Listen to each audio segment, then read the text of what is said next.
Many of them are of Caucasian background, like similar peoples in Central Asia. We stop on the way to greet a shepherd who has built a hut here. We are only wayfarers, but we are given a warm welcome by our host. A loud-voiced greeting of another kind is also waiting for us.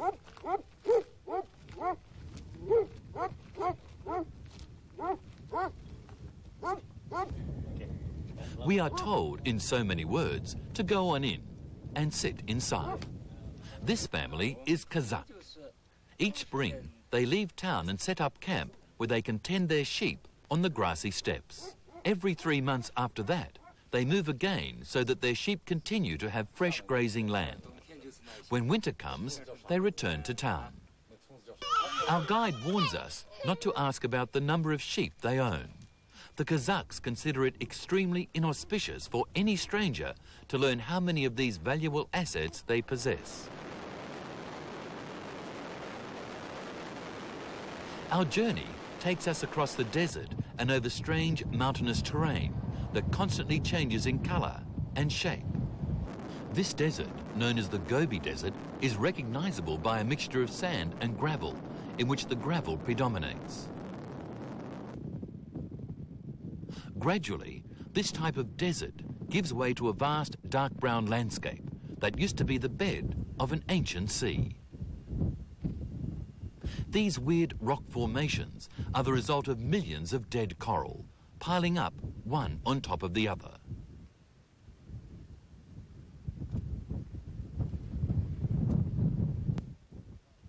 Viewed up close, these coral structures are seen to be hard and sharp.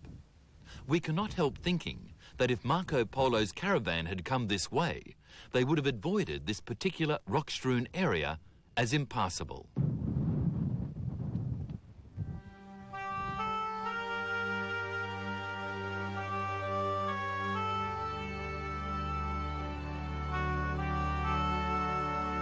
The combined action of wind and sand has sculpted masterpieces out of rock. Over time, they change their shape as if they had a life of their own.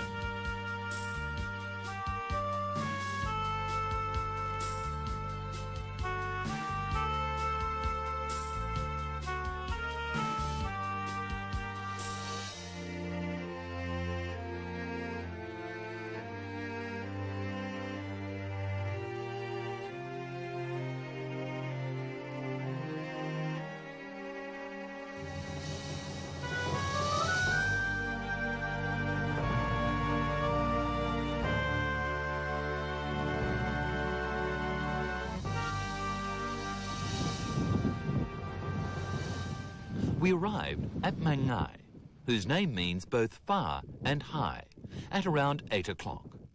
We will be staying here at a time when our adventure is just starting.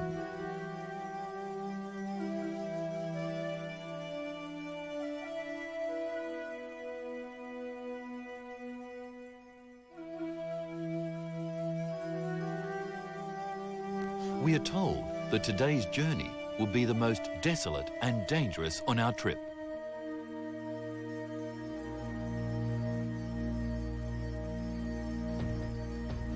Mangai is our last stop in the province of Qinghai. We are now entering Xinjiang province, crossing the Altun Mountains and descending into the Tarim Basin, which includes the Desert of Death, Taklamagan. Our destination for the day is Raoqiang, 400 kilometers away.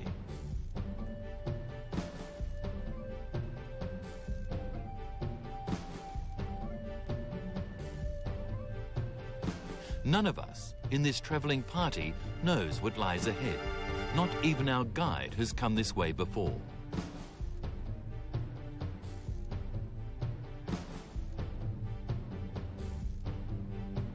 We pass Lake Dumincha, as beautiful as any artist could ever imagine.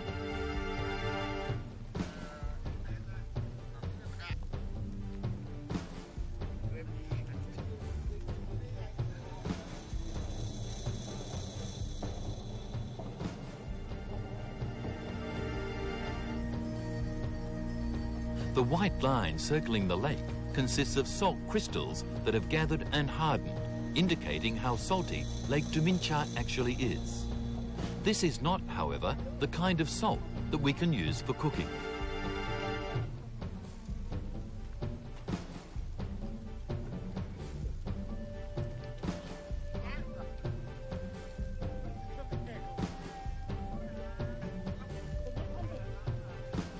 This lake of brine is huge. We cannot help but think how greatly useful it would be if this water were fit for consumption.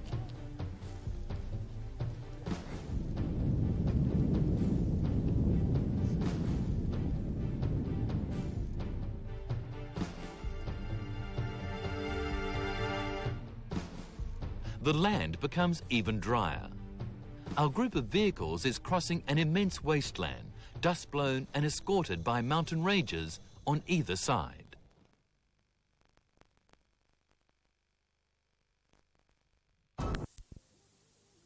世界上海拔最高的隧道。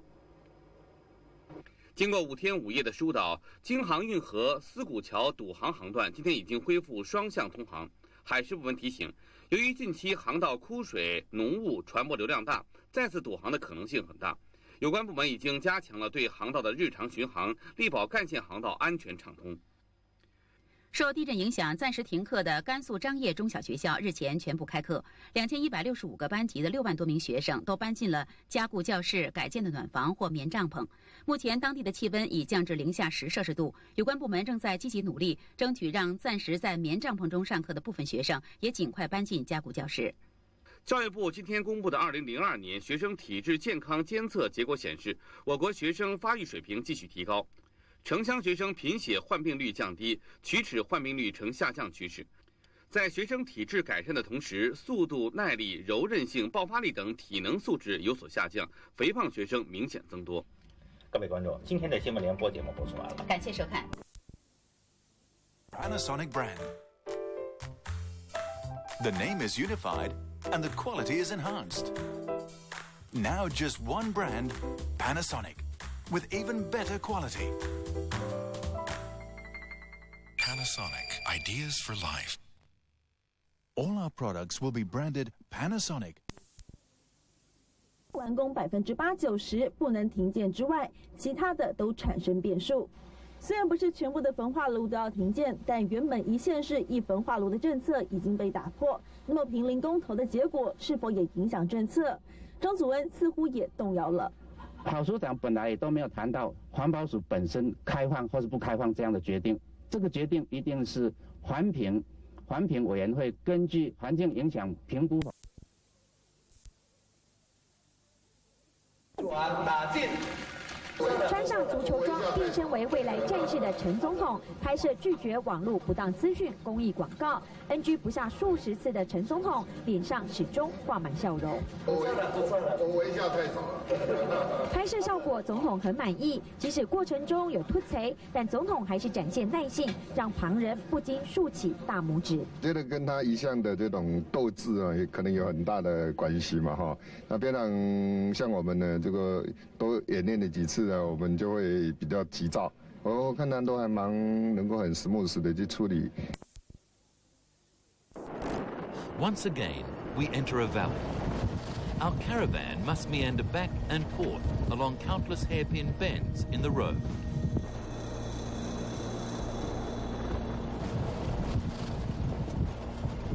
We look for a way out of the valley by following the bed of a glacier that scraped its way through here tens of thousands of years ago. Our procession of vehicles climbs a steep ridge on a path, which in places is only wide enough for a single vehicle to pass.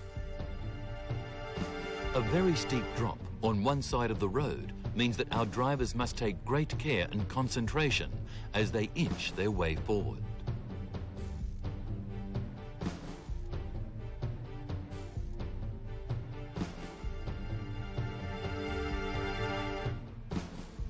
During the rainy season, the road between Mangnai and Raoqiang is completely closed off.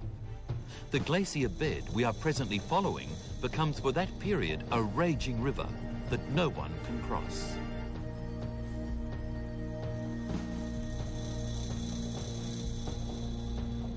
The Outdun Mountains appear massive and interlocked.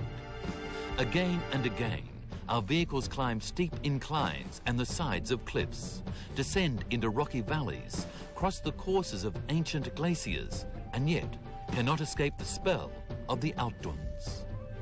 It is as if we have gone nowhere and have been following the same path for hours that will never end. We are on the edge of an enormous steppe. We look one way and have a parting view of the dizzying depth of the valley we have just left behind. Before us, to the north and west, is a vast lowland that stretches out beyond our sight. This is the famous Tarim Basin.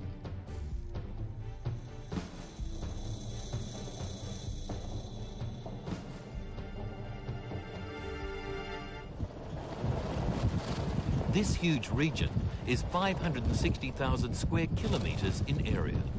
It encompasses the Taklamakan Desert, the Desert of Death, which we will be crossing for several days to come. As we make our way down into the Tarim Basin, the road becomes rougher and the temperature almost instantly higher. Finally, we reach a paved road and see the green trees of an oasis. Many of us breathe a deep sigh of relief. Our road takes us into a rural village surrounded by greenery. We have arrived in Xinjiang, our destination for today.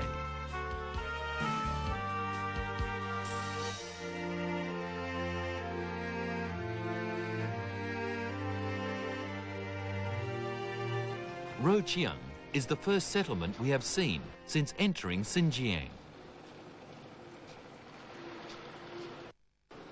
This place is an oasis in the middle of the desert, and its population is not that large.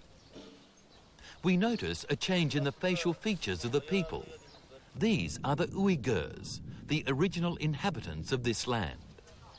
They constitute the majority of Xinjiang's population of more than 7 million, and are scattered throughout this westernmost province of China.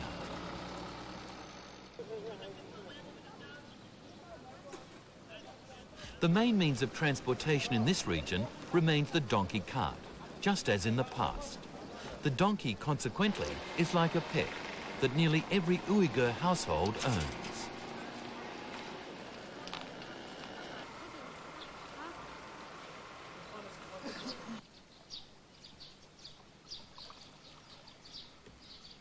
These oases are so fertile as to make it seem incredible that such a hostile terrain could contain places where water is abundant and fruits and vegetables can be grown in profusion.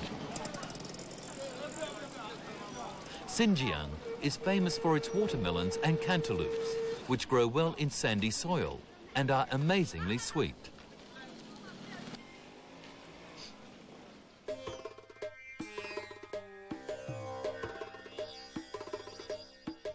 The next day, we continue on our way. Our destination this time is Chumu, 420 kilometers ahead. Our path lies across a desert, which we are told was once the home of a flourishing civilization, now buried beneath the sand. The Uyghurs call this landscape the Desert of Death.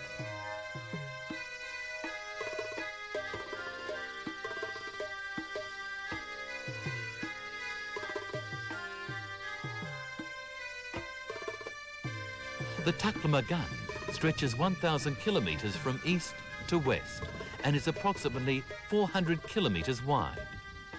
It is part of the Tarim Basin, which lies between the parallel lines of the Tiangshan Mountains in the north and the Kunlun Mountains in the south. Gripped as it is between the jaws of two towering mountain ranges and far from the moderating influence of the ocean, the Taklamakan is one of the world's driest wastelands. Surface temperatures here have been recorded as high as 67.2 degrees Celsius. The dry, merciless terrain and the freakiest cruelties of nature have convinced the Uyghurs that the Taklamakan is forbidden ground. They warn one another that once you go in, you never come out.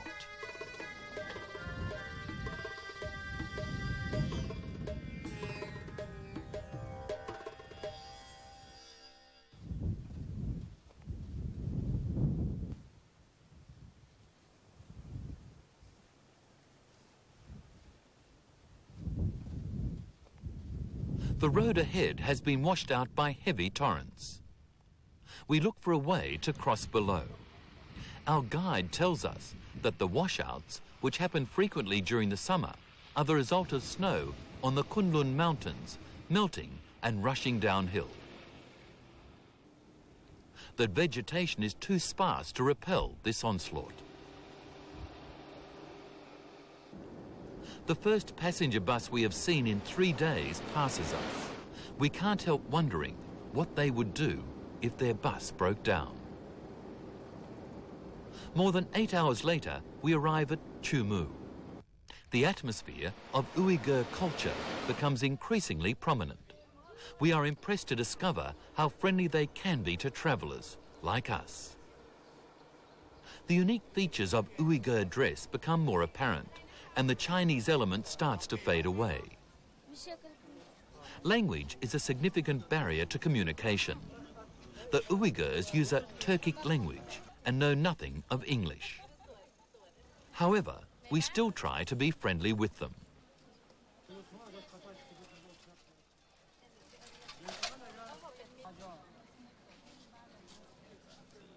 Here is a stall selling a bewildering variety of spices and condiments. We are reminded of the importance of trade on this ancient route. Despite our inability to communicate, we still find ways to refer to these creatures of the desert.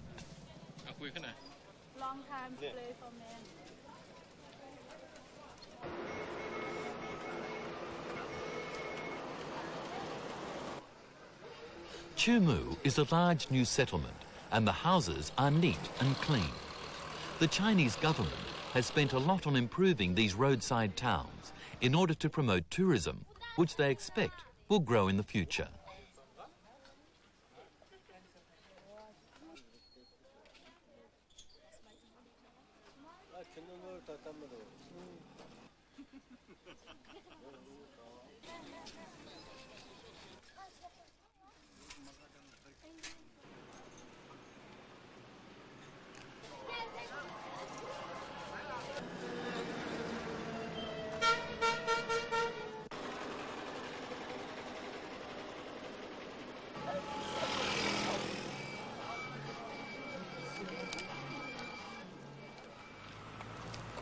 We are grateful for the chance to rest in a 4-star hotel after the travails of the previous 2 days.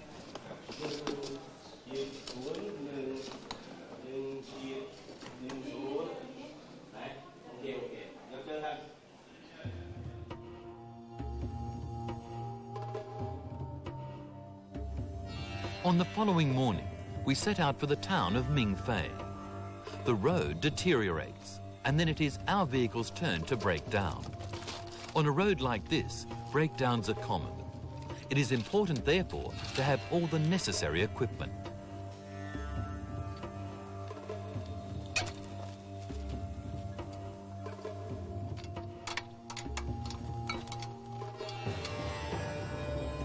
Even with 2 spares, we find that we are unprepared. After only 10 kilometres, we have to stop 3 times to change our tyres, and so need the spare of one of the other vehicles in our caravan.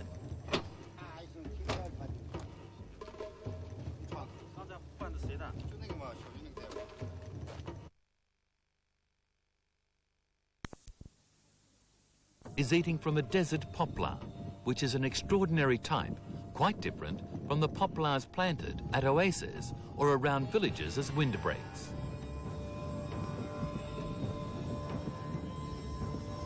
These desert poplars are ancient trees that have managed to adapt to the severe conditions of drought and briny, alkaline soil.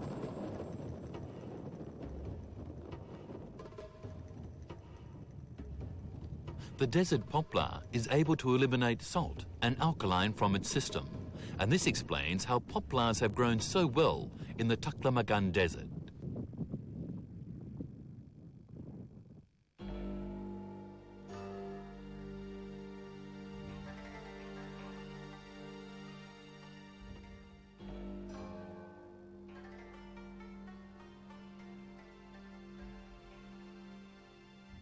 Ancient cities that used to flourish in the Taklamagan over 1,000 years ago have been uncovered recently. Many of the desert poplars that were growing then are still alive today, prompting some to say that the desert poplar is immortal. Even if one does die, it remains standing, or if something makes it fall, even then it does not decay.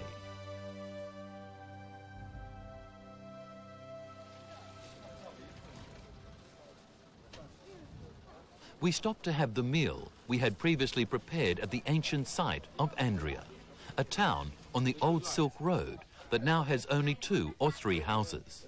The Uyghurs are excellent hosts and try to exchange a few words, no matter where we are going.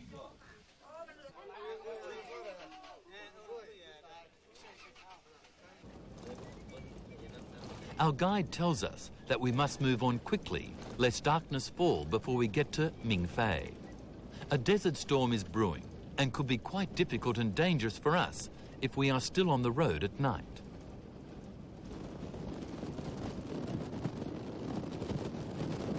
The Taklamagan is plagued with sandstorms during 4 months of the year.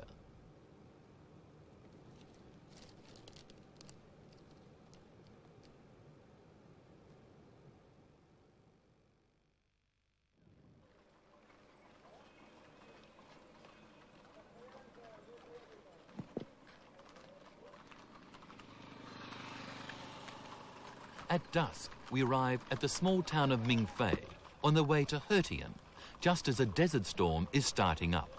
The whole town is filled with dust.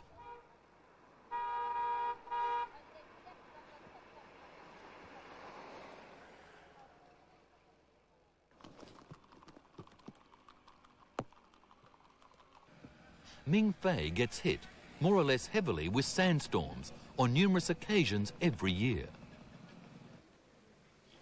The people here are so accustomed to them that they go about their business as if a storm is nothing more than a bit of fog in the evening. They say, in a joking manner, that if they had not done their sweeping, the town might not even be here.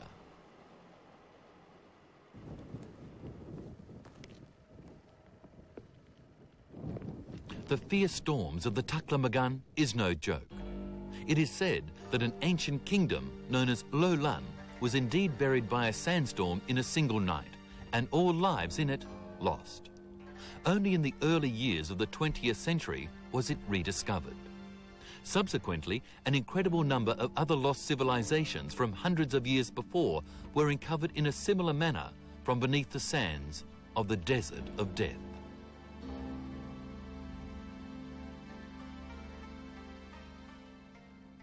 One of the most important finds in 1995 was at Cemetery Number 1. 8 graves of noble families were unearthed, and in them were numerous valuables.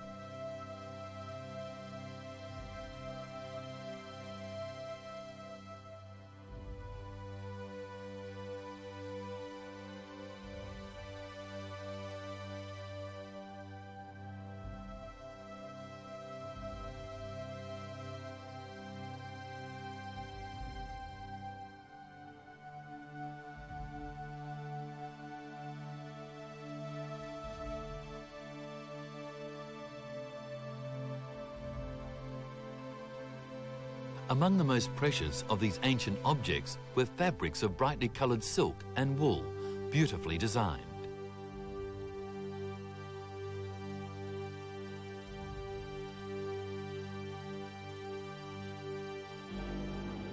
On the following day, we continue our journey to Hertian, approximately 300 kilometres away.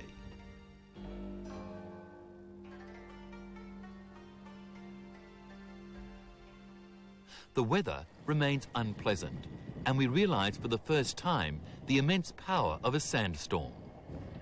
It moves like something alive, attacking whatever stands in its path without pity.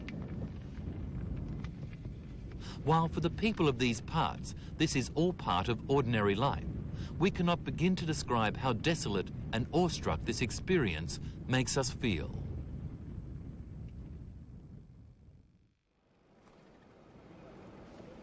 The desert storm shows no sign of abating. Driving is difficult in such conditions. Sometimes we can hardly see the road. We can only hope that the situation does not get any worse.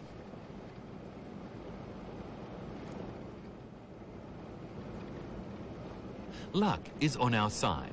The storm subsides after a while.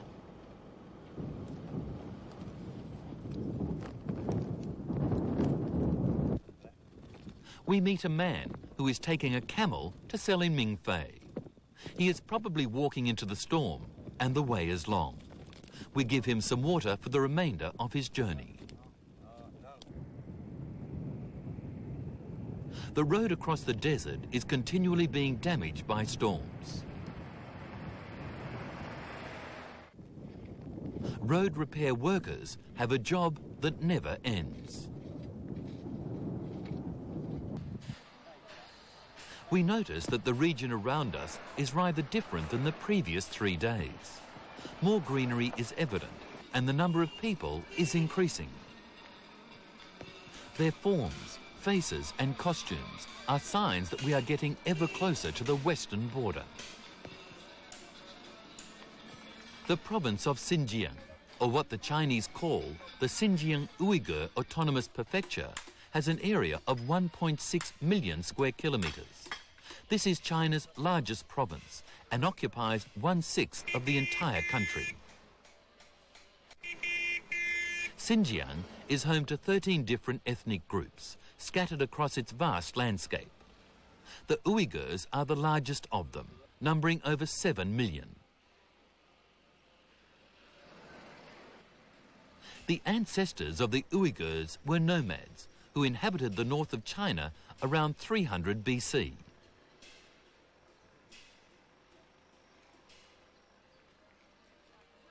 % of the Uyghurs live in the Tarim Basin, south of the Xinjiang Mountains and along the Silk Roads of the region. Late in the day, we arrive at Hetian. It is the largest town we have seen so far.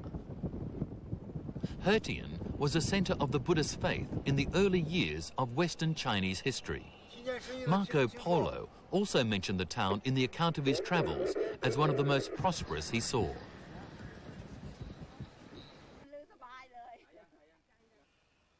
Hetian is located in a fertile oasis, blessed with a variety of fruits.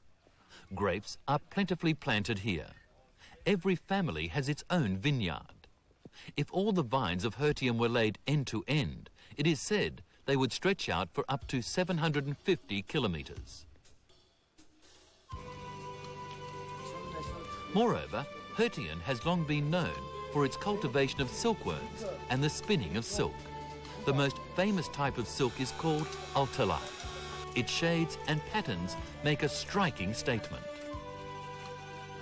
It was this that made Hetian an important commercial centre on the old Silk Road, until Hetian silk became a household word. The town was famous for 3 things: silk, jade and carpets. Hetian has long been renowned for its carpets.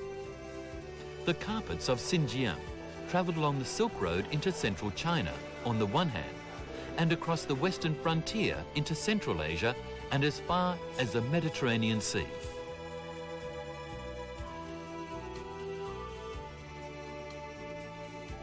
The unique style of weaving found here is the fruit of more than 2,000 years of intercourse between Eastern and Western cultures.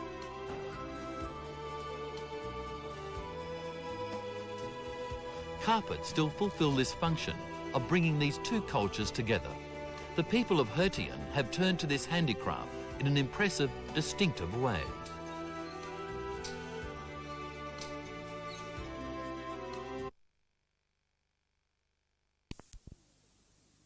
推广一种波波摸学台语的方法。哈哈哈哈！看，我就是风动武林，行动万改真大胆，就用大名。这种使用注音符号的台语乡土教学课本，让不认识字的小朋友也能轻松学台语。亲民党立委秦慧珠及学者强烈质疑目前使用的罗马拼音太过艰深。罗马拼音教学台语全面失败。因为根本没有半个人有能力，就是小朋友，我现在讲小朋友有能力看着书能够自行朗诵的，一个都没有。来试试看。反而是使用 ㄅㄆㄇ 的教学法，让小朋友也能将台语朗朗上口。驾鹤困鹤，用功拍拼。学者举传统童谣《点马卡》为例，若用罗马拼音，可能连老师都不会念；但如果改成台语注音，加上一些轻声延长、浊音与鼻音符号，大家都能轻松上手。点马卡念着卡，叫阿爸要离开。乡土教学不用艰深的课本，用 ㄅㄆㄇ 也能快乐学台语。东森新闻林佳慧、蔡坤佑台北报道。日本富商德元荣誉怎么搞的？没一阵子就有他的新闻。我们看到第一次，当然是因为跟这个薛凯丽的薛凯子事件，还使得这个薛凯丽丢了工作之后，他的绯闻一路不断又传出一起，就是他好像这个尬以第2届的这个台湾小姐刘安娜，据说2个人。继续来看一个新的消息，陈总统回国第2天，外交部就宣布了这个好消息，我们又有第27个新邦交国及里巴斯。同时，总统在今天正式颁布新的人事命令，由外交部亚太司的副司长陈世良担任及里巴斯的第1位大使。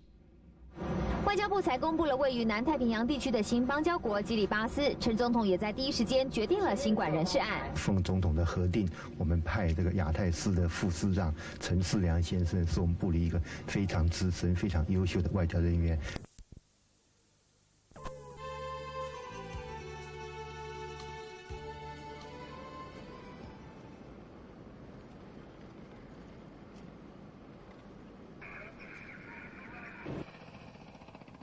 We see people working away at something or other in the midst of this desolate landscape. It looks as if they are digging through sand in search of rock.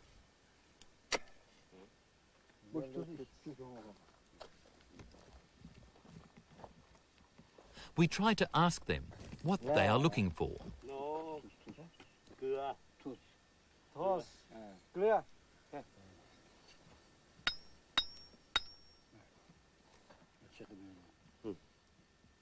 A man picks up a rock and tells us to notice something about it. He suggests we taste it. It is salt. The man is digging for salt mingled with the rock.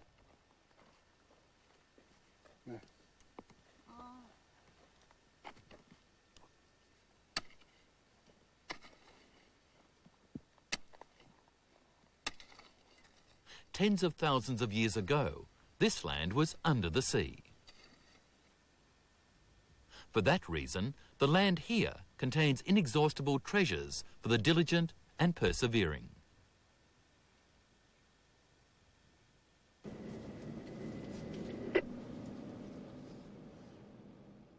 Finally, we arrive in Kashgar, one of the most famous cities on the Silk Road.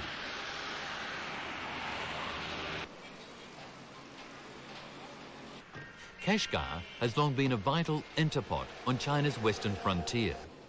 It was where the northern and southern Silk Roads reunited, here at the premier city of southern Xinjiang.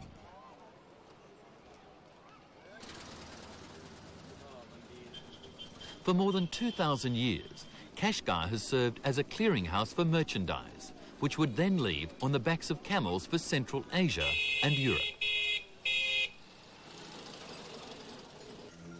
Kashgar was one of the main reasons for the prosperous trade between East and West.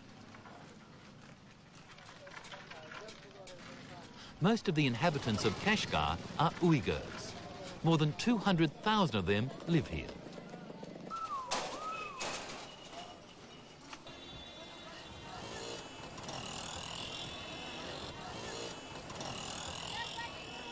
Kashgar is like the cultural capital of the Uyghurs.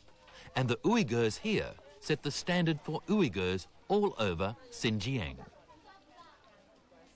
Someone once said, and so it seems to us, that Kashgar is like a living fossil in the annals of Xinjiang.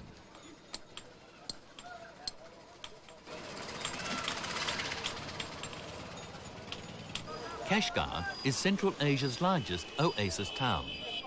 Located on the eastern side of the Bami Plateau, it used to be the capital of the Chule Kingdom. There is archaeological evidence showing that Buddhism came to Kashgar in the early 2nd century. Scholars believe that Kashgar constituted the first Buddhist realm in the Tarim Basin. The early kings of the Chule dynasty were Theravada Buddhists. Buddhism thrived in Kashgar for 900 years, until Islam came to replace it in the 10th century. Since then, Islamic culture has had a great influence on the history of Xinjiang in terms of customs, beliefs and architecture.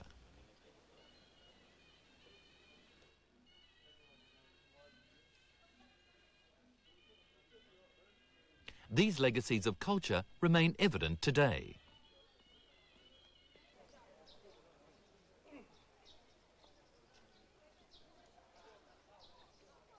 The Apa Hoja Mausoleum was built in the 17th century. The dome, which is 20 metres high, is a classic sample of Islamic architecture. Buried here is Apa Hoja, an Islamic leader who governed Kashgar in the 17th century and whose progeny numbered 72 children.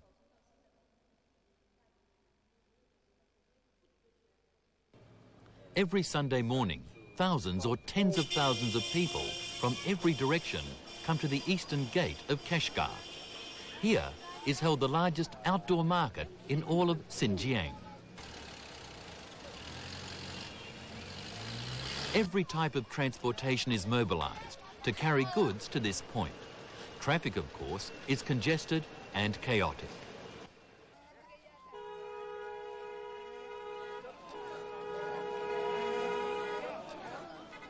Later in the day, the crowds thicken.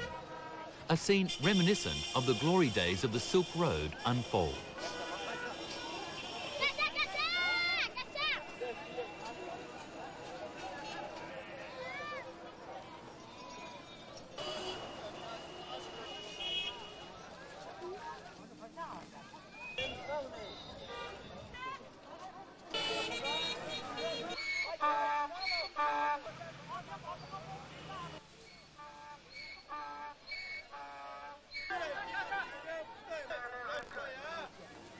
This traditional market has been going on every week for hundreds of years. Everything produced in the region is sold here, as well as merchandise from east and west.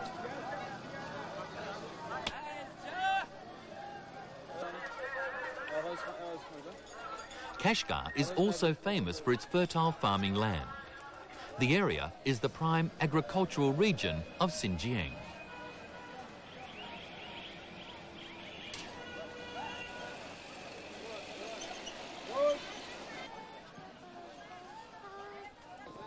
The most popular fruit here is the bright yellow fig. Other favourites are watermelons, cantaloupes and grapes.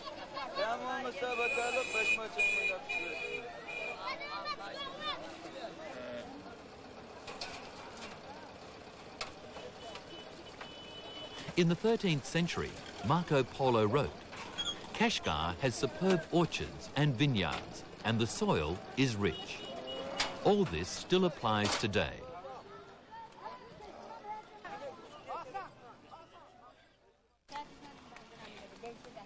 Today, the Silk Road has come alive again with the opening of the China-Pakistan Highway. Here is yet another route joining Europe to Asia. Kashgar, a town forgotten by history for centuries, is entering a new age. The Chinese government trusts that Kashgar will become an important economic hub in the western reaches of the country.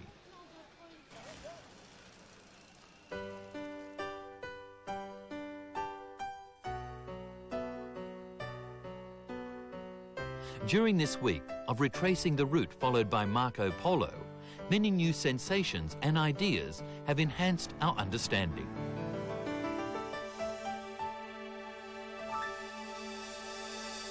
Breathtaking scenery, rugged landscapes and the cruelty of nature have not stood in the way of the peaceful lifestyles of the Uyghurs.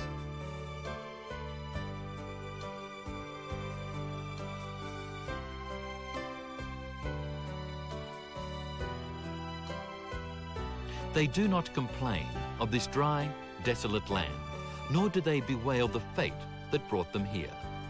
Rather, they have struggled with all these adversities and have found a way to live in harmony with their surroundings. They are a happy people, firm in their faith and culture, and have the determination to continue thus far into the distant future. Our brief experience here was long enough, notwithstanding to give us a clear new view of another reality. In this world, the harder nature is to man, the harder man struggles to make his survival worthwhile.